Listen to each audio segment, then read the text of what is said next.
el placer de presentar a la profesora Gloria Díaz. Ella es de Perú. Es docente en la especialidad de Lengua y Literatura, capacitadora de maestros y directora por el Ministerio de Educación, poeta y escritora, miembro del grupo literario Isla Blanca.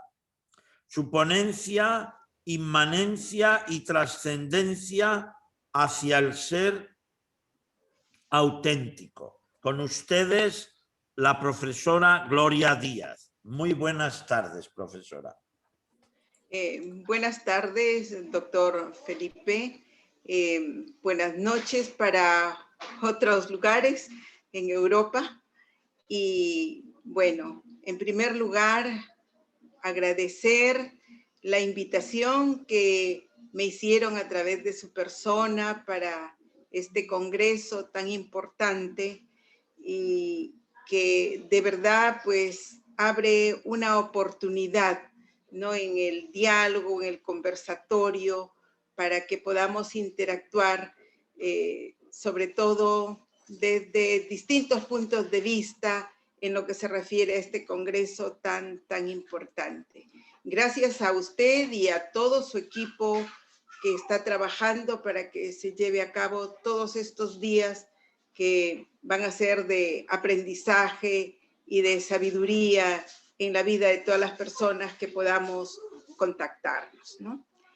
En primer lugar, quiero mencionar que toqué este tema de la inmanencia y trascendencia hacia el ser auténtico, porque tengo entendido que hay conocimientos, hay enseñanzas ancestrales que se han mantenido a lo largo de los tiempos un poco inaccesibles al ser humano.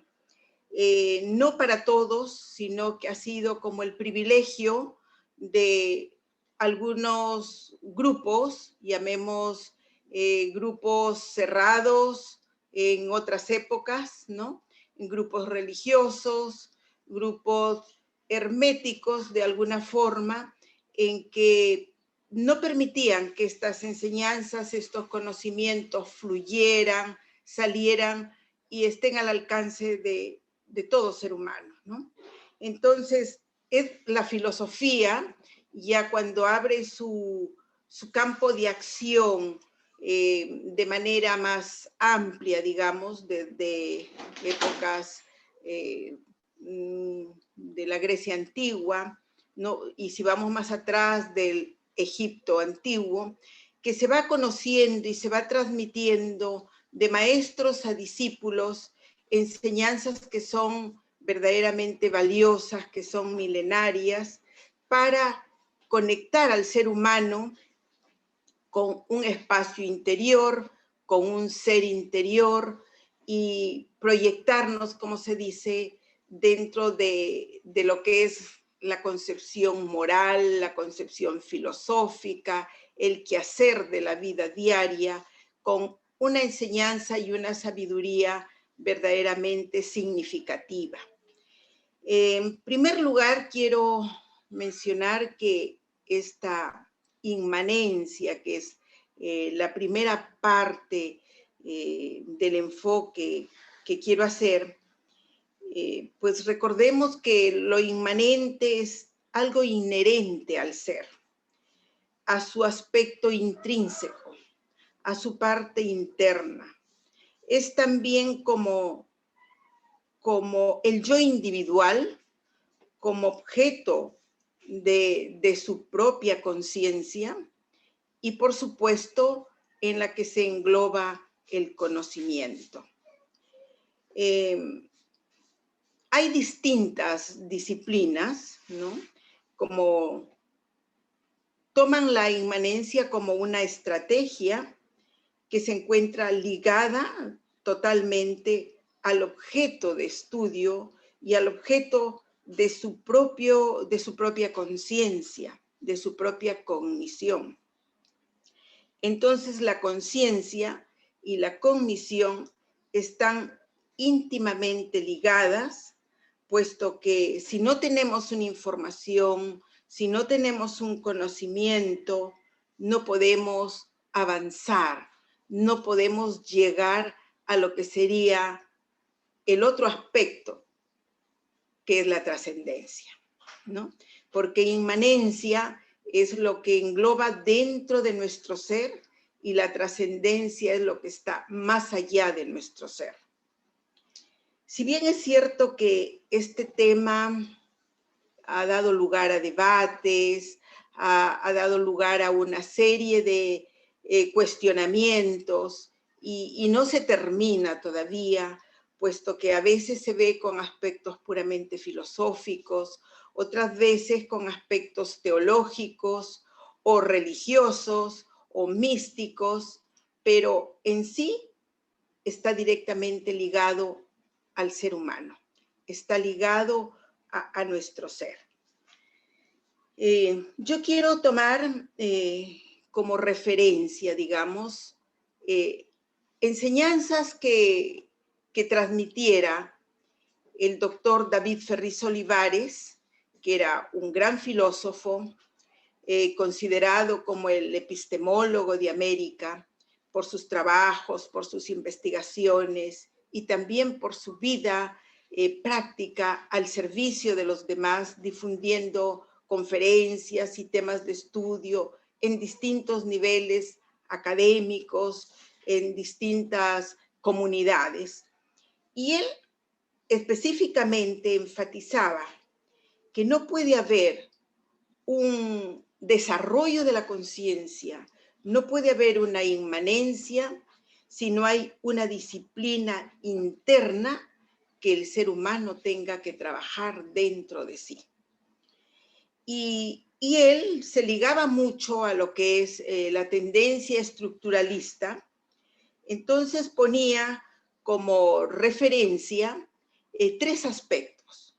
El aspecto de un análisis de estructuras, de todo aquello que nosotros querramos estudiar, desarrollar dentro de una problemática personal o dentro de un objeto motivo de estudio o dentro de la propia investigación, una estructura que nos permita ver las partes de un todo para irlas analizando poco a poco. Pero para llegar a eso también hay una necesidad de estudio, de información, una necesidad de saber. Y esa necesidad de saber solamente la vamos a encontrar a través de las fuentes bibliográficas, la vamos a encontrar en contacto con grandes maestros, con grandes personas vinculadas al campo del estudio, de la investigación. Y básicamente todo trabajo de lectura, todo aquello que ha quedado escrito, plasmado como fuente de sabiduría, no es solamente hay la necesidad de leer, no solamente hay la necesidad de estudiar, sino pasar al siguiente proceso, ¿no? Como es la comprensión. O sea, más allá de aquello que puede significar una información literal y que quede allí nada más, llegamos a la información que se asimila, que se comprende, que puede llegar, como se dice, a dejarnos una huella de trabajo permanente a nivel intelectual. Y ese trabajo permanente de vivencia, de reconocer lo que hemos estudiado, lo que hemos leído, y que no engloba puramente la memoria, debe llegar a internalizarse. La internalización es hacer de esa información algo propio, algo nuestro, ¿no? Entonces, todo lo que se ha recogido como una información en este mundo actual a través de redes, a través de bibliografías, a través de todos los medios posibles, no solo debe quedar en el campo puramente cognitivo, sino también asimilarlo a nuestra conciencia. Entonces, esa asimilación a la conciencia ya se va haciendo parte de nosotros mismos, ¿no? Entonces, todo aprendizaje ya nos pertenece una vez que lo hemos hecho carne, una vez que lo hemos hecho nuestro. Entonces, esa vivencia completamente racional, completamente consciente de una fuente de información, de un conocimiento, hay que llevarlo a la práctica, ¿no? Entonces, para que sea una práctica de vida, tiene que ser una vivencia cotidiana, una disciplina que la podamos convertir en experiencia de vida. Entonces, por allí va la primera parte de lo que sería ese análisis estructural para comprender que la información, el conocimiento, se va introduciendo en nuestro ser, se hace una práctica, se vuelve una experiencia de vida y luego esto desarrolla nuestra inmanencia. Entonces la inmanencia es como ese poder interno que se va a manifestar desde adentro hacia afuera.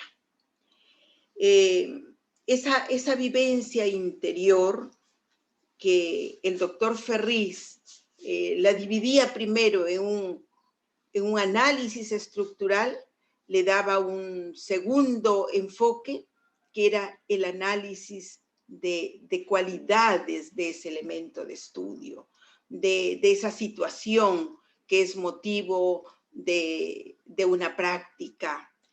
¿Cómo? ¿Qué características tiene ese conocimiento? ¿Cómo me va a servir? ¿De qué manera esto me va a ayudar en mi vida personal, en mi vida familiar, en mi comunidad? ¿Cómo aquel conocimiento lo puedo transmitir a otras personas? Entonces viene a manera de una extrapolación el trabajo de la trascendencia. Cuando aquella información individual y aquel potencial que el ser humano ha desarrollado, lo va a poner al servicio de los demás, lo va a transmitir a los demás y se va a convertir en una fuente de sabiduría que sirve para que otras personas también se puedan unir a esa actividad que ya se convierte en una sabiduría colectiva. Por eso, cuando usted en algún momento mencionaba en la presentación, estamos en una etapa de cambios, estamos en una época en que para muchos astrólogos, investigadores de la cosmobiología, nos ubican dentro de la era de Acuarios, es la era del despertar de la conciencia. Es la era de Acuarios en que hay, como se dice, una búsqueda constante y esa búsqueda está allí para que el hombre que va encontrando sus verdades, porque también esto es relativo de acuerdo a nuestros intereses personales, esa búsqueda, esa fuente de información, esa verdad lograda, puede hacerse una sabiduría colectiva. Entonces, cuando esa sabiduría colectiva realmente esté en poder de toda la humanidad, podríamos decir que nos vamos acercando a esa tierra prometida, nos vamos acercando a ese paraíso perdido, ¿no? Que es nada más ni nada menos que la trascendencia a la que ha llegado el ser humano. Pero no es nada fácil, no es nada sencillo. Teóricamente nosotros podemos mencionar aspectos que son muy significativos para decir, bueno, estoy dentro de este análisis de cualidades, qué cosa es lo que voy a rescatar, qué cosa es esta parte externa a la que yo voy a transmitir como trascendencia, y aquello intrínseco que está dentro de la inmanencia se vuelva extrínseco para los demás. se vuelva trascendencia para los demás. Entonces, esta parte, creo yo, es la más valiosa de esas escuelas de sabiduría, de esas escuelas o colegios iniciáticos que del pasado han venido a formar parte del presente en esta época donde nada queda oculto bajo el sol, donde todo se puede poner al alcance del ser humano. Entonces, estos principios, diríamos, que difundía el doctor Ferriz Olivares, nos van dando otra forma de percepción de la vida, otros conceptos de la realidad, y nos llevan a un tercer elemento que él denominaba el ATF, que es la atención a todos los factores. Esa atención a todos los factores es llevar el desarrollo potencial de cada ser más allá en el tiempo, ¿no? O sea, proyectarnos hacia otros momentos con las generaciones que vienen detrás de nosotros.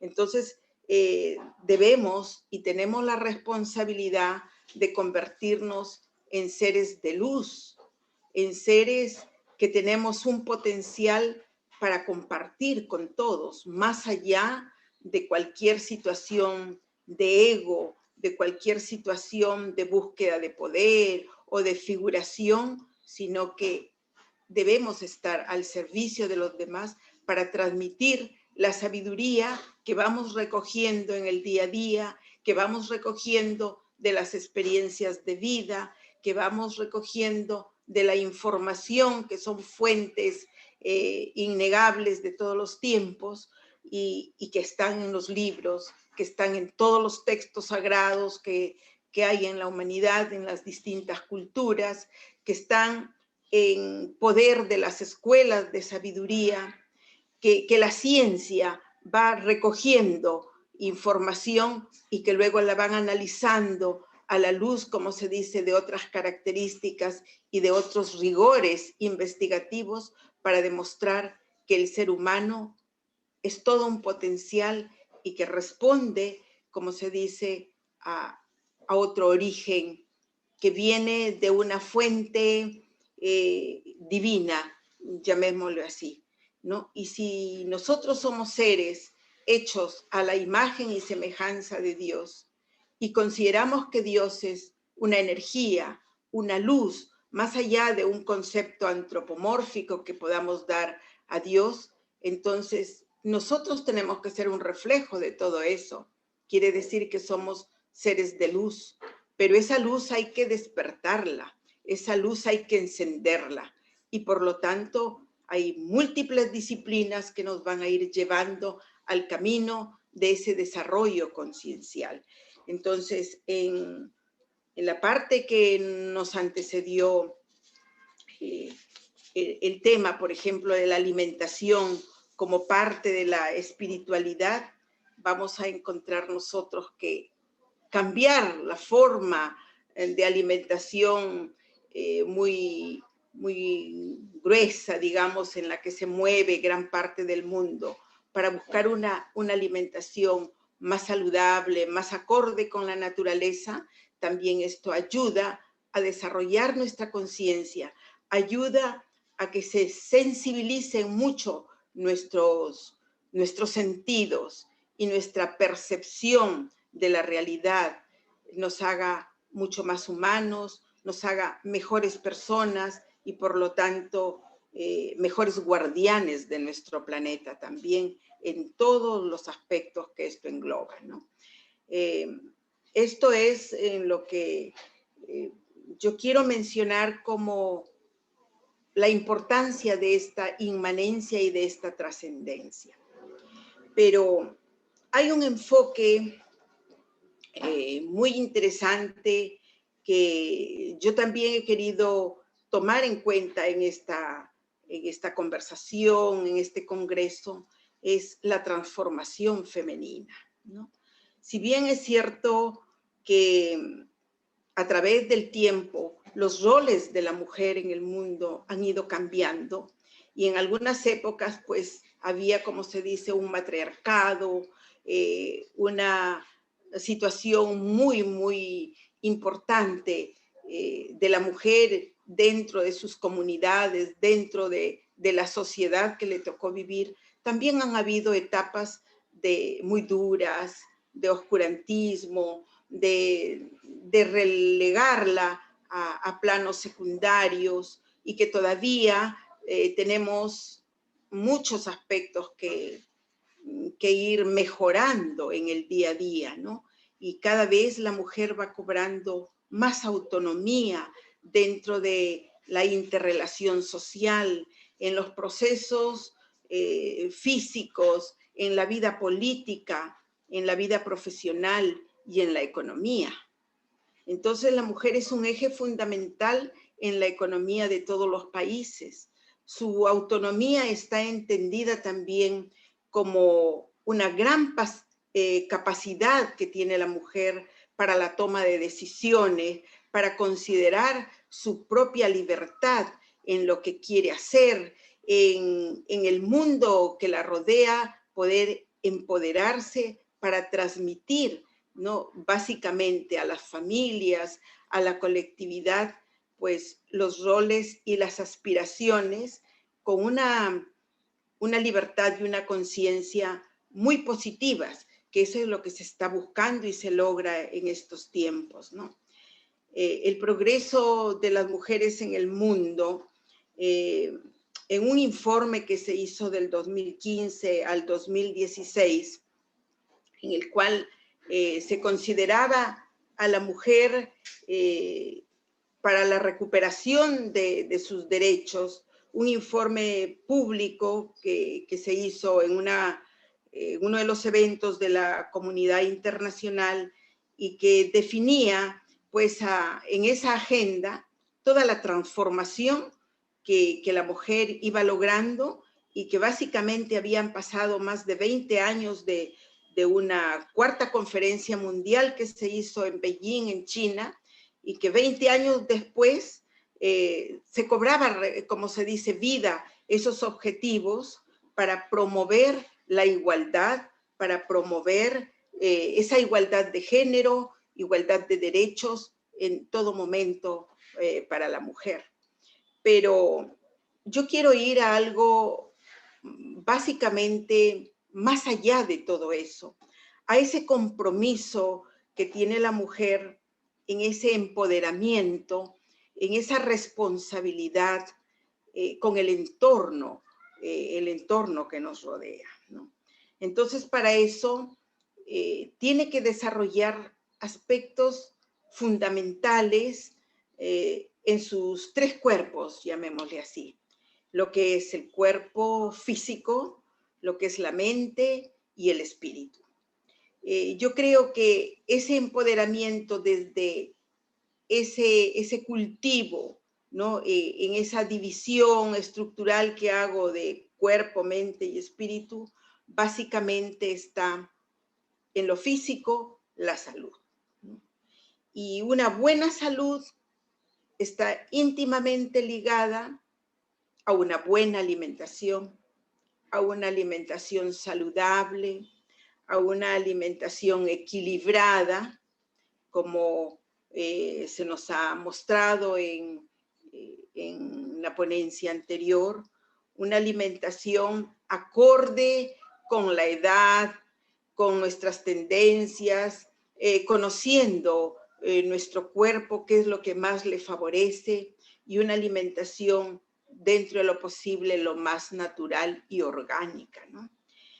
Un elemento que ayuda a esa salud es la respiración, ¿no? Cómo aprender a respirar mejor, tener una respiración diafragmática, una respiración pranayámica, como ejercicios prácticos, ¿no? Que esta es una práctica muy usual en la India, en las prácticas del yoga, pero que se pueden hacer extensivos a todos, aprender a respirar. Y es una respiración consciente, una respiración que nos permite tomar la energía ¿no? Que hay en el aire, esa energía que es la vitalidad, ¿no? Que es precisamente la fuente que va a irrigar y mejorar todas nuestras células y ir expirando pues ese anhídrido carbónico, también todo conscientemente. Entonces la respiración es el segundo elemento que ayuda mucho a mantener la buena salud.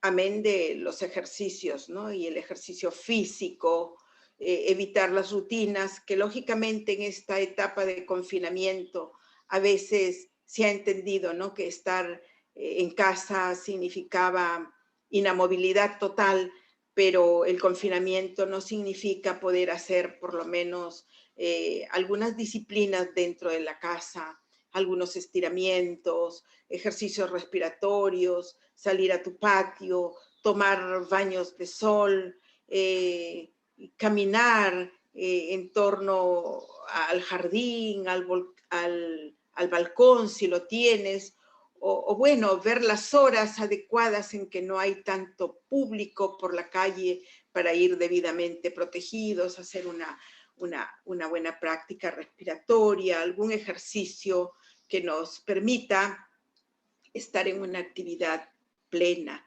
¿no? Para que nuestra salud también se vea, como se dice, fortalecida. Entonces, estas cosas unidas al descanso, a las buenas horas de sueño, a una actitud positivista, lógicamente, frente a la problemática que podamos tener, frente a las circunstancias un poco difíciles que está viviendo la humanidad, y verlos con una mente positiva, verlos como un aprendizaje más que nos quiere dar la vida. ¿Por qué? ¿No? ¿Por qué está pasando todo esto? ¿Qué cosas debemos hacer? ¿Qué actitudes debemos asumir para el cambio y que se pueda revertir una situación y hacer de esta etapa dura de la humanidad una etapa de reflexión, una etapa de cambio? Entonces el descanso unido a las horas de sueño adecuadas para cada uno de nosotros, pues van a permitir que este cuerpo físico alcance su desarrollo pleno, su máximo rendimiento, digamos. Y en esta etapa se necesita tener pues nuestro sistema inmunológico muy protegido para poder estar haciendo frente a cualquier circunstancia que nos toca vivir, ¿no? El otro punto es la mente, ¿no? La mente, que es la que nos gobierna de alguna forma y que a partir del estudio, a partir de las lecturas, de la toma de conciencia, a partir de la práctica de la meditación, podamos ir organizándonos para que no sea esa mente saltarina que nos lleva solamente a ver la parte negativa, la parte del dolor, de la tristeza, y no aprender a sacudirnos de esos aspectos, porque nuestra mente se va como rodeando constantemente de pensamientos que no nos ayudan a crecer, que no nos ayudan a desarrollar. Entonces, aquí encaja muy bien aprender prácticas de meditación, aprender a centrarnos en objetivos mucho más positivos, aprender a observarnos a nosotros mismos y no hacer una presión que nos tenga, como se dice, en una tensión constante, que nos tenga en una situación de defensa y reactivos a todo, sino aprender a que nuestra mente sea más dócil, que nosotros podamos gobernar la mente y no que la mente nos gobierne a su manera. No, nosotros debemos, como se dice, ir aprendiendo una disciplina mediante la concentración.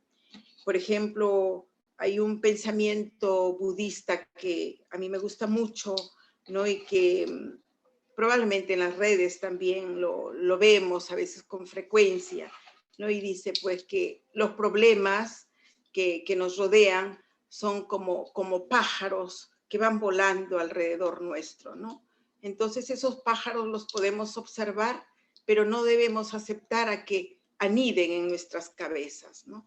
Entonces la problemática se va a dar siempre, siempre van a haber circunstancias en las que como seres humanos nos vemos involucrados, pero no dejar a que esa problemática nos destruya, a que esa problemática invada nuestra vida y nos amargue la vida, porque nosotros estamos en este planeta para ser felices.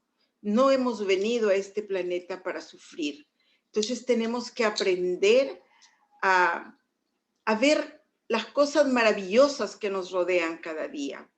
Nuestra mente tiene que abrirse para ver lo lindo que es un día de sol o un día de lluvia, o en otros climas, cuando hay nieve, cuando hay mucho frío, cuando hay temperaturas muy bajas. Bueno, favorablemente aquí en Perú nosotros tenemos climas un poco más benévolos, digamos, sobre todo en la parte donde yo vivo, en la costa, ¿no? Que está muy cerca al mar, es como primavera siempre, pero todo lo que la naturaleza nos da es para disfrutarlo, ¿no? Es para disfrutar del sol cuando lo tenemos, es para disfrutar de todas las estaciones, aprender a disfrutar de los alimentos que llegan a nuestra mesa, del sabor y de la intensidad de las frutas, agradecer, ser agradecidos, ¿no? Con lo que nos da la vida, con lo que nos da la naturaleza, frutas, aguas cristalinas, tenemos tantas cosas de que agradecer, el aire puro que respiramos, tener la familia que tenemos, los amigos que nos tocaron, los hijos, los parientes. Y bueno, en el caso de nosotras las mujeres que hemos sido bendecidas porque nuestra naturaleza nos ha dado la maternidad, ¿no? Y por ahí digamos que tenemos como una lámpara encendida en ese foco de benevolencia y de amor que es el ser maternal, independientemente de haber concebido o no un hijo, pues esa maternidad está allí, ese agradecimiento a la vida para compartir con los demás. Yo creo que todo eso, esos dos puntos, tanto el cuerpo como la mente, van a ir forjando una fortaleza que nos va a llevar a trascender y lograr que nuestro espíritu sea cada vez más elevado, porque somos también seres espirituales, somos seres que hemos venido aquí a este planeta Tierra para compartir el bien, pero no a la espera de una recompensa, no a la espera de que después de la muerte nos espera el cielo o una promesa de premio por lo que hacemos, no, sino que practicar el bien por el bien mismo, ¿no? Entonces, no se trata de estar esperando hacer el bien porque voy a tener una recompensa o porque yo voy a ayudar a otro porque hoy por ti, mañana por mí. No es esa la idea del bien que desea desarrollar nuestro espíritu, sino esa solidaridad y ese crecimiento espiritual se da precisamente porque no esperamos recompensa, porque hacemos las cosas plenas, correctas, dentro de ese bien, sin desear nada malo para nadie. Porque si nosotros nos amamos a nosotros mismos, ese mismo bien tiene que ser proyectado en amor hacia los demás. Entonces, un tercer elemento que entra aquí, como se dice, muy interesante a encajar, es que tu cuerpo y tu mente debe estar en un estado de felicidad, que todo debe fluir favorablemente para que nuestro espíritu desarrolle esa aptitud de sabiduría, nos forje un carácter para ser felices, para ser exitosos en todo instante de nuestra vida. Porque para tener éxito no se necesita precisamente grandes riquezas, ¿no? Es la riqueza interior, es el crecimiento espiritual lo que nos va a dar prosperidad, lo que nos va a dar una riqueza en todo ámbito de la vida. Pues la riqueza no se limita solo al dinero. El estar rodeado de personas que queremos, que amamos, el estar rodeado de una naturaleza verde, de tener una planta a nuestro lado, de regar una maceta, de ver cómo nos regala la naturaleza una flor, cómo podemos hoy día tener un alimento, una fruta fresca, ya sea que la hemos cosechado o que la hemos adquirido en un mercado. Todo ello debe ser agradecido y bendecido por nuestro espíritu para que siga creciendo y para que se siga dando la abundancia a todas las personas que trabajaron la tierra, a todos los que hicieron el esfuerzo por darnos a nosotros algo que estamos beneficiándonos, ¿no? Y eso del disfrutar cada día del oxígeno, del oxígeno que respiramos, el disfrutar cada día del agua que bebemos, el disfrutar de la ducha que tomamos y ser agradecidos en todo instante, yo creo que nos va abriendo puertas de otras direcciones más amplias que son la trascendencia de nuestro ser. Y esa trascendencia se convierte en un verdadero potencial que debemos tomar conciencia cada día. Entonces el empoderamiento de la mujer es ese, el saber que es una fuente de luz, el saber que puede ayudar a su familia, el ayudar a su colectividad, el ayudar a sus parejas, a sus hijos, a todo el entorno, entonces nos permite que cada vez vayamos hablando de una transformación positiva que es un gran aporte, digamos, para la humanidad, que es un gran aporte para nosotros mismos, ¿no? Entonces, la inmanencia, que es el desarrollo de nuestro ser interior, abocado a una trascendencia que va más allá de nuestros propios límites, de nuestras fronteras, que engloba a toda la humanidad y a todo el universo, es ir en crecimiento, es ir hacia un contacto con el ser superior, que le llamemos Dios, le llamamos divinidad, le llamamos absoluto, el eterno, el arquitecto del universo, tantos nombres que tiene la divinidad, pero que no es nada más que la pura energía y que al final toda esa energía se convierte en luz, ¿no? Entonces, conversaba yo hace algún tiempo con un amigo que es físico, ¿no? Y ha estudiado física pura, y él me decía,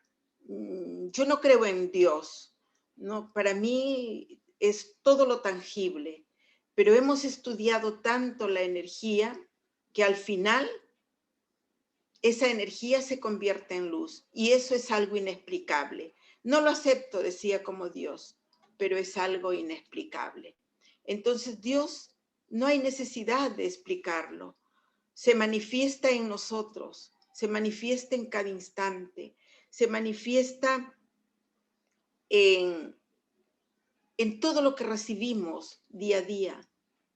Puede ser en una palabra que encontramos, puede ser en una conferencia que escuchamos, puede ser en las manos de un médico que está haciendo una cirugía, salvando una vida. Dios está en todo. Está en el alimento, está en el prana vital. Entonces, el saber agradecer y el saber vivenciar conscientemente todo lo que nos rodea es entrar a una comunión cósmica. Esa comunión cósmica es la que nosotros debemos desarrollar, debemos interactuar dentro de una meditación, dentro de una reflexión constante.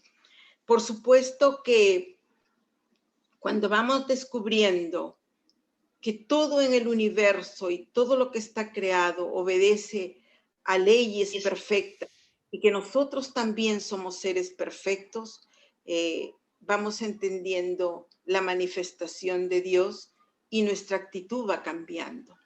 Entonces, yo creo que la mejor escuela de sabiduría no es la que se encuentra en un recinto cerrado, en una escuela cerrada o en un colegio iniciático o en un ritual, sino está dentro de nosotros mismos y poder descubrir ese Dios interior que tenemos y aprender a compartir con los demás esa esencia divina es encontrar la trascendencia, el significado a nuestra vida, encontrar, como se dice, el verdadero amor, ¿no? Y hablando de amor, yo creo que es el único elemento que nos permite vencer los miedos. Porque ¿quién no tiene miedo, no? Los miedos están tan arraigados en nosotros, en nuestra sociedad. Tenemos miedo a la muerte, tenemos miedo a la vida, tenemos miedo a lo desconocido, pero cuando estamos conscientes de que la gratitud, el agradecimiento nos libera de los pensamientos tóxicos para ingresar en el pensamiento positivo y vamos venciendo el miedo, vamos también estimulando el sentimiento del amor, el amor que se debe de desplegar en todo lo que nos rodea, ¿no? En tanto que los seres vivos, los seres animados, ¿no? Como nuestros hermanos en el planeta Tierra, animalitos, plantas, pero también incorporarnos y saber agradecer a todo lo que está en nuestro alrededor, ¿no? Cuando nuestros antepasados, se dice, ¿no? Rendían culto al sol, a la luna, rendían culto a algunos animales que después nosotros los hemos considerado como mitos, como parte de las leyendas. Todo eso englobaba una gran sabiduría, así que no era un panteísmo, sino más bien una comunión del hombre con el cosmos, con el todo, ¿no? Esa comunión que se ha perdido con el tiempo, que ahora nos hemos hecho como muy racionales, como que todo queremos probarlo a la luz de la ciencia, como que todo lo queremos explicar bajo la lupa de la razón y decir, bueno, esto sí lo puedo comprobar y aquello que no lo compruebo no existe. Es que no es así, ¿no? Nadie ha visto físicamente este es el amor y tiene esta forma, pero sí vemos sus manifestaciones, ¿no? Vemos las manifestaciones del amor de múltiples maneras, ¿no? Pero no lo podemos tocar, ¿no? Ni lo podemos cuantificar, ¿no? Y cuando las parejas a veces dicen, ay, cuánto te amo, cuánto, ¿no? Como cuánto, como infinito, a veces es la respuesta. Es que hay cosas que no están dentro de la medida de lo cuantificable. Son cosas que no se pueden medir y que existen. Entonces, todo aquello que no lo podemos comprobar, no se puede decir que no existe. Si los ruidos muy por debajo de los decibeles que nuestro oído puede captar, no podemos decir que no existen, ¿no? Ni tampoco aquellos que están muy por encima de nuestras posibilidades, de nuestra capacidad auditiva, no podemos decir que no existen.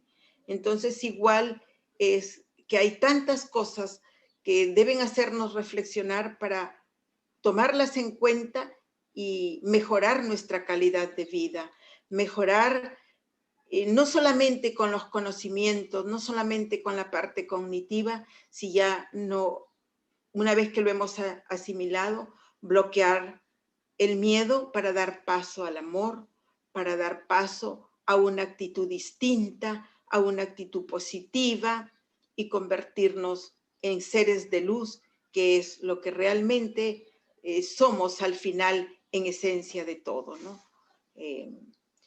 Yo quisiera saber en cuestión de tiempo cómo vamos para continuar o damos paso a las preguntas quizá. Todavía, si lo considera, hay 15 minutos de ponencia en cuanto a tiempo. Yo creo que sí, pero si hay un diálogo en el que pudiéramos interactuar también con las personas que nos están viendo o escuchando, entonces vamos enriqueciendo esta conversación, vamos enriqueciendo esta ponencia con la participación de todos los que están presentes y que tienen acceso a las preguntas, ¿no? Perfecto, muy bien. Bueno, pues en el chat pueden ir escribiendo las preguntas. Yo tengo 3 preguntas que ya nos habían hecho antes. Una es, ¿cómo aconseja el gobernar la mente? Ya. En realidad, una práctica muy interesante que requiere cierta continuidad y cierto ejercicio es aprender a observar nuestros propios pensamientos, ¿no? Es como salir hacia el exterior y ver desde lejos lo que estamos pensando, sin crítica, sin juicio, sencillamente observarnos. El aprender a observar nuestros pensamientos y dejarlos que fluyan es ya ir tomando conciencia de cómo podemos aprender a manejar nuestra mente. Las prácticas de meditación que se hacen en algunos momentos y que yo veo que también usted las ha considerado a lo largo de este congreso, ayudan mucho, ¿no? El aprender a escuchar nuestra voz interior sin juicio ni prejuicio de nada, nos ayuda a hacer un autocontrol de nuestros propios pensamientos, ¿no? Eso es una forma. Muy bien.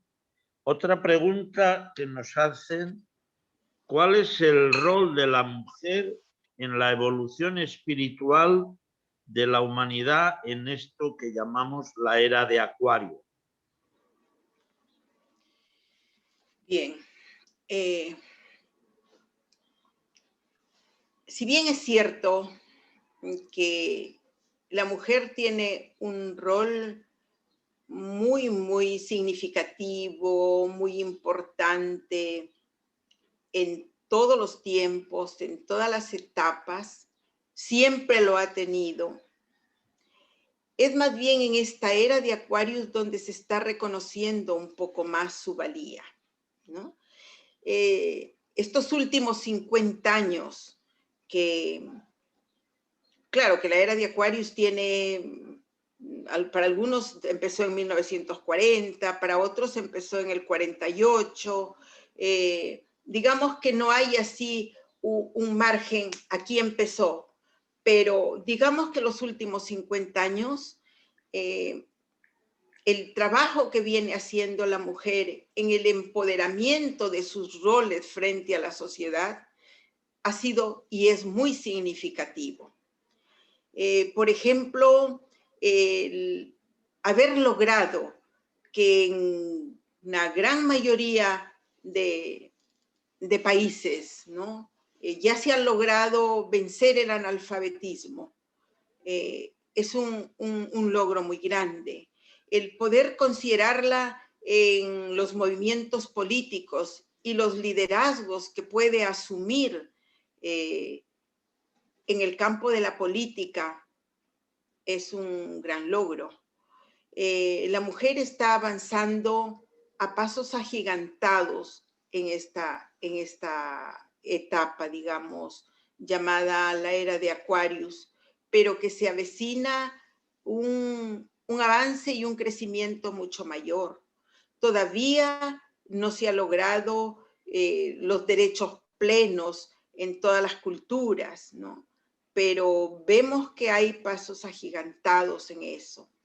Esto no quiere decir que haya una preponderancia de un feminismo a nivel global en el planeta, porque hay que tener en cuenta que nosotros somos una sociedad que trabajamos en equipo, que no podemos ser seres aislados y necesitamos tanto del trabajo conjunto del hombre y la mujer, ¿no? En una labor que nos lleve a mejorar la calidad de vida del ser humano en general en el planeta. Entonces, son dos energías en paralelo que en un momento determinado, ya sea las circunstancias, pues se funden en un solo objetivo, en una sola meta para sacar adelante los planes y todo lo que se tiene para vencer las dificultades y hacer que sea, como se dice, un mundo mejor, ¿no? Entonces, la mujer juega un rol muy, muy importante. Y claro, que desde la cuna, desde la crianza de los niños, que siempre la mujer ha tenido un rol especial, pero que ahora ya lo viene compartiendo también con la pareja, con el padre de los niños. Estas cosas han ido cambiando y son grandes logros. Entonces yo creo que el rol de la mujer es vencer la infelicidad para lograr la felicidad y que ésta se multiplique para todos, ¿no? No solamente para la mujer, sino para todos. Eso es lo que podríamos considerar. Perfecto. Nos preguntan si podría, por favor, ampliar el tema de la imposición de las manos y el cómo incide en este papel de reeducación de la humanidad. A ver,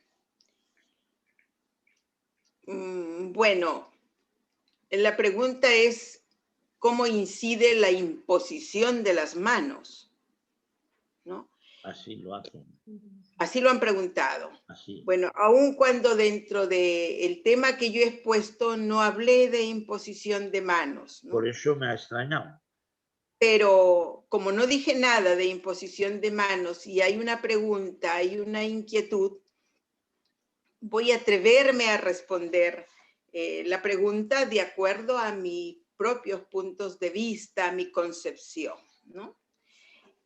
Todos nosotros tenemos una energía en nuestro cuerpo y la energía nosotros la emitimos y la recibimos también.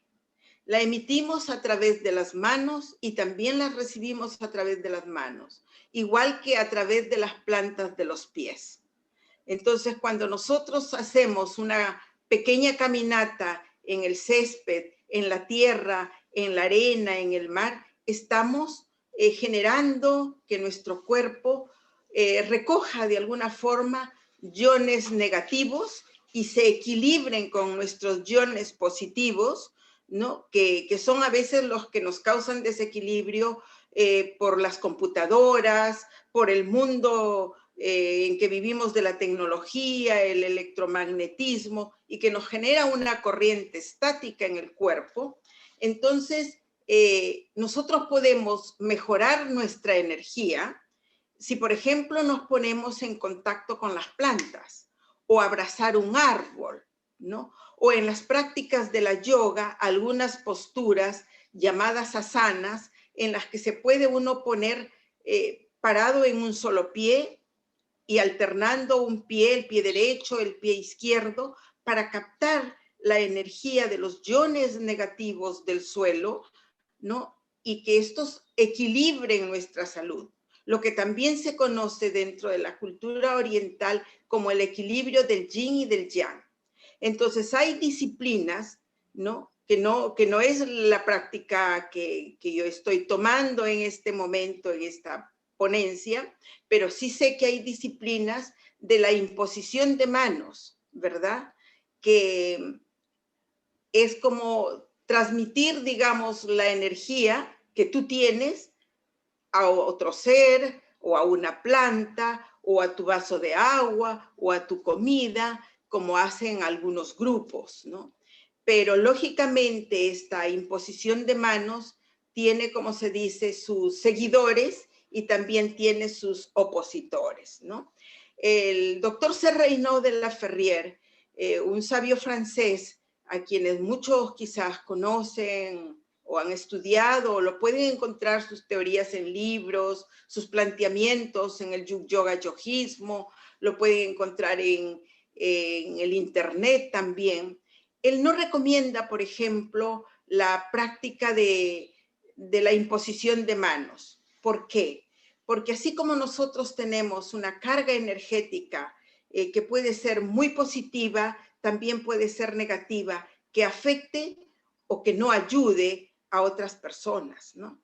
Entonces, ahora hay otras ayudas que nos pueden aliviar ese tipo de tensiones a partir, por ejemplo, de lo que la ciencia está estudiando con los imanes y el magnetismo, ¿no? Entonces hay algunos aparatitos, algunos implementos que ayudan a equilibrar esas cargas de iones positivos para darnos los iones negativos a través de brazaletes, algunos collares, algunos productos que están a la venta en el mercado internacional para equilibrar esas fuerzas que nos alineen, como se dice, ¿no? En nuestro cuerpo físico. Pero sobre imposición de manos no es mi campo, pero no sé si con esto le estoy dando una respuesta a la persona que preguntó. Muy bien. Nos preguntan, ¿qué papel juegan las emociones? ¿A través de las emociones se puede tomar control de la mente o es la mente la que rige todo? Claro. Las emociones están dentro de lo que es la parte afectiva, la parte sentimental que nosotros tenemos, más directamente enfocado en el aspecto psicológico, ¿no?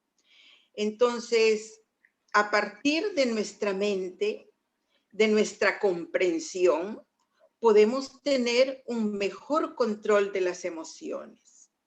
Voy a poner un ejemplo muy burdo quizás, ¿no? Pero no es lo mismo una persona reactiva, ¿no? Que no se ha cultivado ni en su mente, ni espiritualmente, en un entorno muy rudo, muy difícil, ante una situación de conflicto con otra persona, va a reaccionar violentamente. No tiene un control de su emoción, de su ira, no tiene un control de su enojo. Entonces, por eso es que vemos que hay tanta violencia en el mundo, ¿no? Pero si la persona va cultivando en la mente disciplinas que lo ayudan a ser más consciente de lo que hace, a tener un mayor control, la respiración que lo ayuda a controlar esas emociones negativas, le va a permitir reaccionar de una manera distinta y positiva ante una situación de dificultad o de conflicto.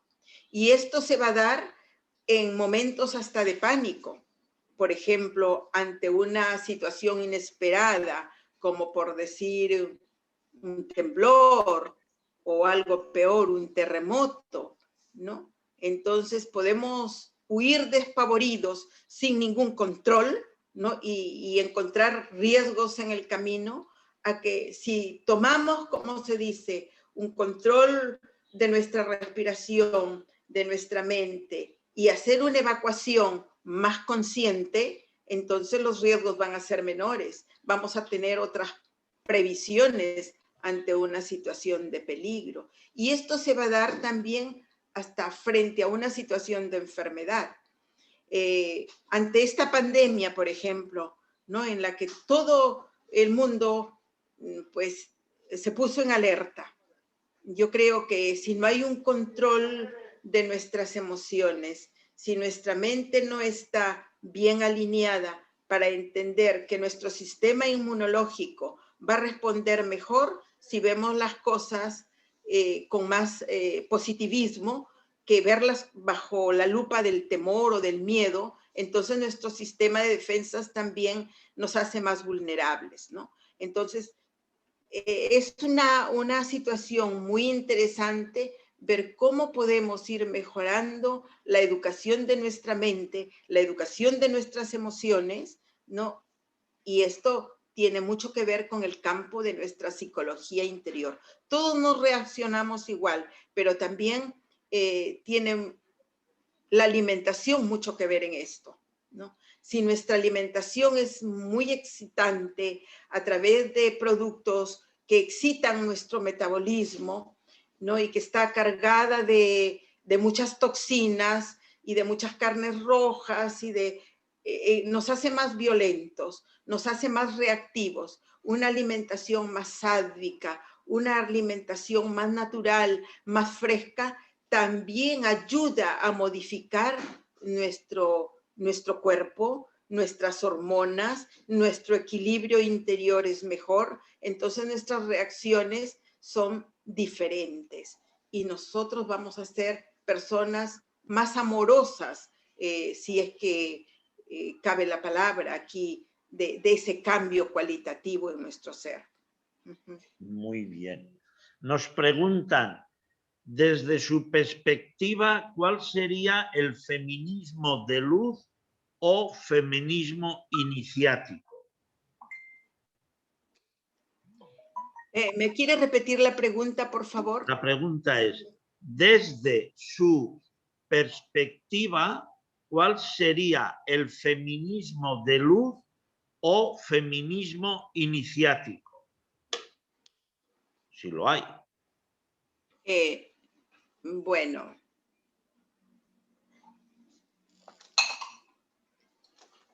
Personalmente, yo no me inclino a mencionar en mi perspectiva una tendencia así feminista que tenga que hacer una influencia de cambios por un solo género, ¿no? Y decir, pues nuestra cuestión de género nos hace como mujeres seres superiores o nos hace inferiores. No, no, no, no. El aspecto de la mujer en el rol que nos toca vivir y desempeñar, creo que tiene que ser el desarrollo de la conciencia. Y de la conciencia que tiene que ver también con el contexto en el que movemos, el entorno en el que estamos nosotros influenciados, porque no podemos ir a contracorriente en algunas sociedades, por ejemplo, y hay que respetar sus tradiciones. Por ejemplo, todavía en el Japón actual, el hombre, el varón, ocupa un lugar por encima de la mujer, tanto en lo que se refiere a remuneración económica, como en los lugares que ocupa. Ella va detrás, él va adelante, no van juntos. Entonces, en cada lugar, en cada cultura, hay que ver cuáles son los contextos para que la mujer vaya tomando el rol que le corresponde y conscientemente sea pues la que va haciendo los cambios cualitativos favorables, lógicamente, para su sociedad, para su comunidad, sin ir en atropello de nadie, ¿no? Ahora me preguntaba en cuanto a lo iniciático. Bueno, personalmente yo creo que las cosas están cambiando también en actitudes y empoderamiento de la mujer en lo que se refiere a la iniciación, por lo que la persona que hace la pregunta debe conocer un poco este tema. Si bien es cierto que hay grupos iniciáticos donde las mujeres están, digamos, que no tienen acceso a todas las posibilidades que tienen los varones, pero que se van haciendo algunos logros, ¿no? Voy a tomar como ejemplo, por ejemplo, la masonería, ¿no? Antes era solo de varones, ahora ya incluyen a la mujer dentro de la masonería. Hay grupos religiosos, por ejemplo, cristianos, donde las mujeres pueden oficiar ceremoniales, oficiar rituales, oficiar la misa también, ¿no? Aun cuando hay todavía alguna división y algunos sectores dentro de esos grupos, más que nada religiosos o místicos, ¿no? Entonces, yo creo que es cómo van dándose los cambios progresivamente, poco a poco. No todo lo vamos a lograr en una década. Pasarán muchas décadas para que las mujeres sean consideradas en el mismo nivel que los varones, ¿no? Y, por ejemplo, llegue el momento en que haya una mujer papa, ¿no? Por ahora solamente el papa es varón. Todavía no permiten a una mujer papa, ¿no? Aun cuando la historia dice que hubo una mujer, pero estaba con ropas de varón porque no la aceptaban en su condición de mujer. Entonces, la cuestión iniciática, las cuestiones de rituales, se van dando cambios en que le dan a la mujer un espacio más importante y trascendente, pero no se ha logrado en su totalidad. Bien. Aparte del yoga, ¿qué técnica recomendaría para aquietar la mente cuando la mente tiene mucho parloteo? Claro, no es solamente la yoga o el yoga los que da algunas técnicas, ¿no? Ahora es parte de algunas terapias dentro de la psicología. La psiquiatría también está incursionando mucho en cómo aprender a concentrarse, a tener la mente más quieta, sobre todo en algunos comportamientos que a veces se manifiestan desde la infancia en niños hiperactivos que constantemente quieren estar en múltiples actividades y no encuentran un momento, un espacio para serenarse, para tomar un aprendizaje más quieto, digamos, pero que son como características en algunos grupos de niños, no en todos.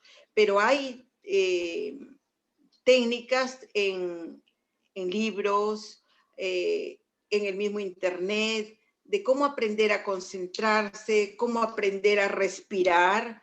El respirar en determinados tiempos, contando, por ejemplo, tanto cuento hasta 5, 8 para inhalar, retener en 3, exhalar en 5 o en 6. Esta forma de respiración que nada tiene que ver necesariamente con las prácticas yogísticas, ayudan mucho a que la mente se vaya aquietando, ¿no?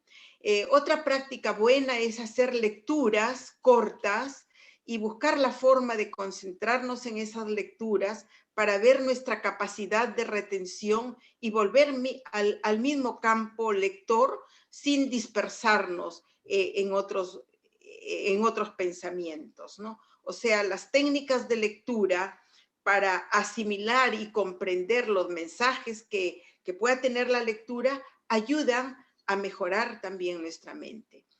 Conversatorios a través de grupos, ¿no? En los que personas, por ejemplo, vía Zoom o con otras plataformas, se puedan establecer grupos de conversación y diálogo, aun cuando no haya un objetivo nada más que el comunicarnos con los demás, pero el centrarse en temas de conversación ayudan también a que la mente se vaya disciplinando.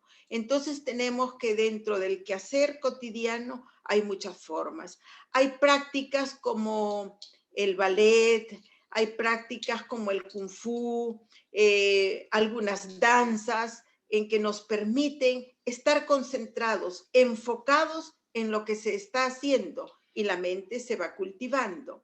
La práctica, por ejemplo, de la repostería, que es una práctica que muchas personas en esta etapa de confinamiento han llevado a sus casas el pan o los pastelitos, en fin. Una pequeña dispersión y sucede que ya no estás concentrado. ¿Le pusiste o no le pusiste la sal? ¿Le pusiste el dulce o no le pusiste el dulce? ¿Le puse tal ingrediente o no? Entonces la mente también se concentra en las actividades cotidianas, ¿no? Son pequeños ejercicios. Tú puedes caminar dentro de la casa y, por ejemplo, ir contando cuántos pasos das, que parece un juego sin mayor importancia, pero te ayuda a que tu mente se vaya cultivando. Voy contando y di 500 pasos, 600 pasos, mañana voy a incrementar 50 más, 100 más. O sea, el contar, el leer, el respirar, el hacer actividades de conversación enfocados en un solo tema, el hacer un relato.